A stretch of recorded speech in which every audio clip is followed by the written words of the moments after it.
पाहूया आजच्या ठळक बातम्या। न्यूज चॅनलला माझ्यातर्फे खूप शुभेच्छा।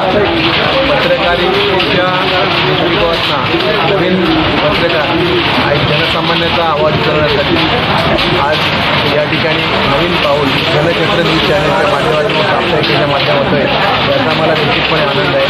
साप्ताहिकीच्या उन्नतीसाठी व प्रगतीसाठी सातत्याने आपल्याला पाठिंबा राहणारच आहे, परंतु जनतेसाठी एक चांगलं काम होत आहे आणि आज लोकांच्या विविध समस्या असतील, लोकांचे विविध प्रश्न असतील, प्रश्न सोडवण्यासाठी या चॅनलची खूप मदत होणार आहे।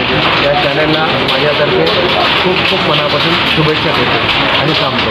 आज या ठिकाणी निरंजनजी डावकरे साहेब यांच्या पदवीधर मतदारसंघाचं मतदान आहे, ते उमेदवार आहेत आणि मला निश्चितपणे खात्री आहे की जे काही पेण तालुक्यातून पेण शहरातून जे काही मतदान झालं आहे त्याच्यामध्ये जास्तीत जास्त मॅक्सिमम मतदान त्यांना झालं आहे आणि निश्चितच उद्याचा गोला या 1 तारखेला असा विश्वास आम्ही या ठिकाणी प्राप्त केला।